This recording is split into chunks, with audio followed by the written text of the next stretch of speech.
जैसा आपको पता है कि भारतीय जनता पार्टी का चरित्र किसान विरोधी है। आज वो तस्वीर देश के सामने है कि अगर भारतीय जनता पार्टी के उम्मीदवार गांव में प्रचार करने के लिए नहीं जा पा रहे पूरे हरियाणा प्रदेश के अंदर, तो भारतीय जनता पार्टी उसका बदला किसानों से ले रही है। पूरे प्रदेश की मंडियां पटी पड़ी हैं। मंडियों के अलावा आसपास की खाली जगह, गांव के स्टेडियम्स, सब जगह पर किसान की फसल पड़ी हुई है। 90% तक आवक हो चुकी है, 90% तक सीजन की कटाई हो चुकी है, किसान अपनी फसल मंडी में डाल चुका है। लेकिन जो उठान का प्रोसेस है उसको भारतीय जनता पार्टी की सरकार ने, इनकी एजेंसियों ने जानबूझ करके इतना स्लो कर रखा है कि जिसकी वजह से किसान को बहुत ज़्यादा दिक्कतों का सामना पूरे हरियाणा प्रदेश के अंदर करना पड़ रहा है।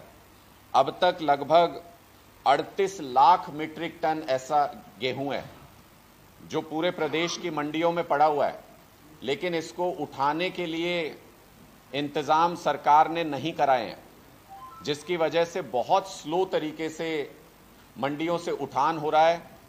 और जिस तरीके का मौसम लगातार पूरे प्रदेश में, मैं पिछले 2 महीने की अगर बात करूं या पिछले 2 सप्ताह की अगर बात करूं, तो 3 बार ओलावृष्टि हो चुकी है और 4 बार बारिश हो चुकी है। अभी भी 26 तारीख को मौसम का अनुमान है कि फिर से बारिश हो सकती है और ये सारा नुकसान किसान के खाते में जाता है।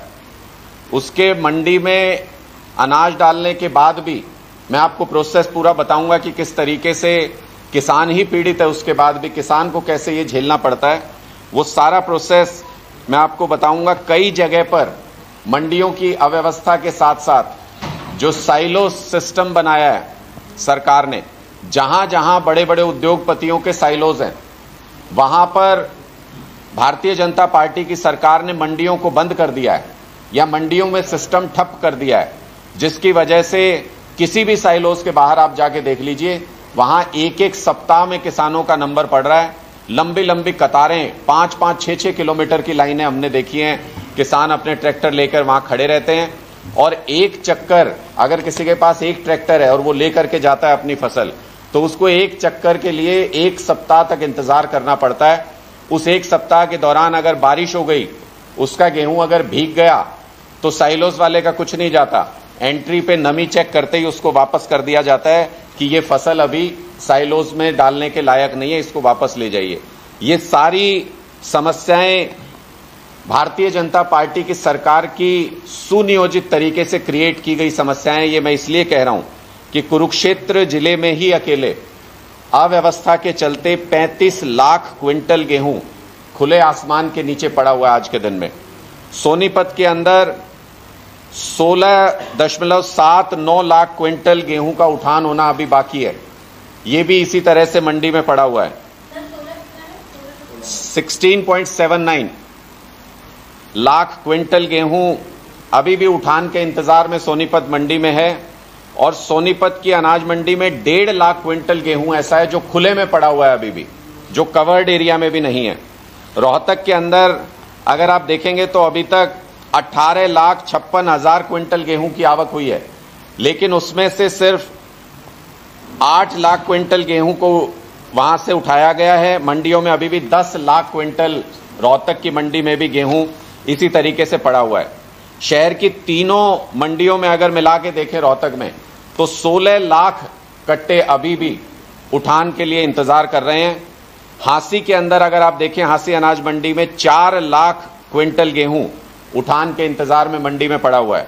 भिवानी के अंदर 2.5 लाख क्विंटल गेहूं पहुंचा है, इसमें से मुश्किल से 30% गेहूं का उठान अभी हुआ है।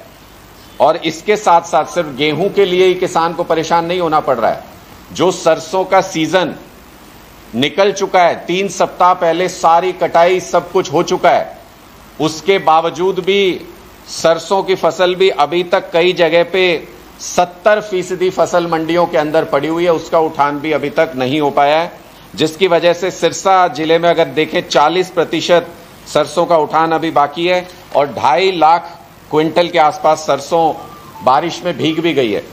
चरखी दादरी में भी पिछले 23 दिनों से उठान बहुत कम हो रहा है। इसकी वजह से पिछले 23 दिन बीत जाने के बाद भी कई किसानों को एक भी पैसा नहीं मिला है। आपको इस सरकार का वादा, आपको इस सरकार का दावा याद है कि किसानों को हम 72 घंटे के अंदर उनकी पेमेंट करेंगे। अब मैं आपको वो सुनियोजित षड्यंत्र बताता हूं जिसके तहत किसानों को पेमेंट लेट हो रही है। 1 सप्ताह 10 दिन से तो पूरे हरियाणा के अंदर किसान इंतजार कर रहा है, लेकिन कई जगह पर 23 दिन से किसान फसल की पेमेंट का इंतजार कर रहे हैं। और कैसे ये अपना 72 घंटे का क्लेम भी बनाए रखते हैं और किसानों की कई कई सप्ताह तक पेमेंट भी नहीं होती है। इस साजिश को समझिए, सुनियोजित साजिश को। ये गेहूं का उठान क्यों नहीं हो रहा है? वो 72 घंटे में पेमेंट तब होती है जब सरकारी गोडाउन में वो फसल पहुंच जाती है, उसके 72 घंटे के अंदर किसान को पेमेंट की जाती है। आइडियल सिस्टम यह है कि किसान ने मंडी में फसल डाली, तुरंत वो सरकारी गोदाम में पहुंच गई और 72 घंटे के अंदर उसको पेमेंट हो जाए। लेकिन आज जो हालात हैं, जिस तरीके से जानबूझकर हैफेड की गाड़ियां नहीं आ रही हैं, हैफेड की खरीद को स्लो किया गया है सेंट्रल गवर्नमेंट की तरफ से, उसकी वजह से उठान बहुत धीमा है। और मैंने कई आड़तियों से पता किया, मैंने कई मंडियों में चेक किया कि अगर इस रफ्तार पे उठान होता रहे तो कितने दिनों में ये फसल सरकारी गोडाउन तक पहुंचेगी।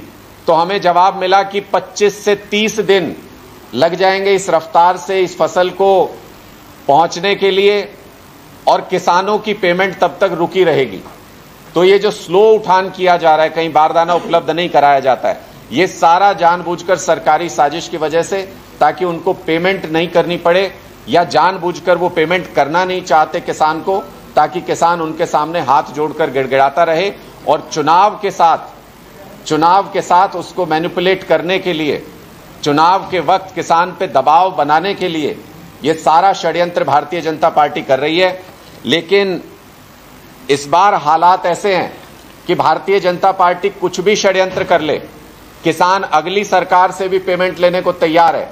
लेकिन इस बार भारतीय जनता पार्टी को कहीं पर भी जमानत बचाने के लायक भी नहीं छोड़ेंगे। आप अगर 10 लोकसभा सीटों पर देखें तो कोई भी भारतीय जनता पार्टी का प्रत्याशी आपको गांव में प्रचार करते हुए नजर नहीं आएगा।